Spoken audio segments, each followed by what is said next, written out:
নতুন একটা রান্না নিয়ে এসেছি।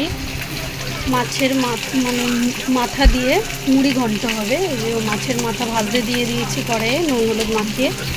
আর এদিকে আমি গোবিন্দভোগ চাল 1 চামচ ঘি দিয়ে ভেজে তুলে রেখেছি। এখানে আলু কেটে নিয়েছি আর এখানে 2টো বড় সাইজের পেঁয়াজ কুচিয়ে নিয়েছি।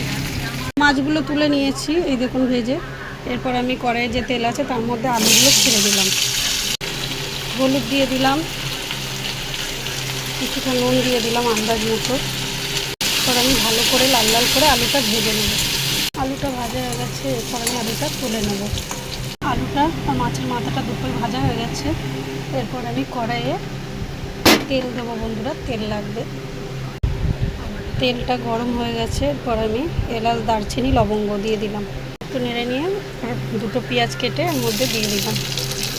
পেঁয়াজটা আমি ভালো করে ভেজে নেব যতক্ষণ না পেঁয়াজটা ভাজা ভাজা হচ্ছে। হলুদ দিয়ে দিলাম, নুন দিয়ে দিলাম, কেন আলুতে আর মাছের মাথায় দুটোতেই নুন দেওয়া আছে। আলু ভাজাতেও নুন দিয়েছিলাম, মাছটা ভেজে রেখেছি তাতেও নুন দেওয়া আছে, সেই বুঝে পেঁয়াজে নুন দিলাম। আদা রসুনের পেস্ট আমি দিয়ে দিলাম। আদা রসুন পেস্টটা ভালো করে ভাজা ভাজা করে নেব। এরপরে আমি 1 চামচ জিরে গুঁড়ো দিয়ে দেবো, জন্য কাশ্মীরি লঙ্কা দেবো গুঁড়ো 2 চামচ। এবার আমি ভালো করে মশলাগুলো কষিয়ে নেবো যতক্ষণ না মশলাটা কষানো হচ্ছে। মিক্সচারের বাটিটা ধুয়ে আমি একটু জল দিয়ে দেবো। এবার আমি 5-6টা মতো কাঁচা লঙ্কা চিরা দিয়ে দিলাম ঝালের জন্য। আর আমি ভালো করে মশলাটা কষাবো।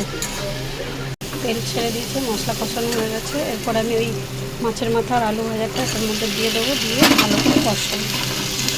একটু জল দিয়ে দেবো, আমি ভালো করে কষবো। মাছের মাথা আলুটা দিয়েও ভালো করে কষাবো। আমার কষা হয়ে গেছে, এরপর আমি জল দিয়ে দেবো। জল দিয়ে এটাকে সেদ্ধ হতে দেবো। জল দিয়ে দিয়েছি। এরপর আমি ওই গোবিন্দভোগ চালটা ঘিয়ে ভাজা আছে ওটা আমি দিয়ে দেবো এই ঝোলটার মধ্যে। ওটার মধ্যে দিয়ে একটু মিক্সড করে নিতে হবে এভাবে। তারপরে কিছুক্ষণের জন্য ছেড়ে দিতে হবে ফুটতে, আলুটা যতক্ষণ না সেদ্ধ হয়ে যায়। গরম মশলা ছড়িয়ে দেবো, অল্প একটু চিনি দিয়ে দেবো উপর থেকে। তাদের জন্যে ঝর্ণা ঘি উপর থেকে একটু ছড়িয়ে দেবো। আমার মুড়ি ঘন্ট রেডি। এরপর আমি নামাবো। দেখুন বন্ধুরা, মুড়ি ঘন্ট রেডি। মুড়ি ঘন্ট রেডি। দেখুন গরম গরম ভাত দিয়ে খান, খুব ভালো লাগবে।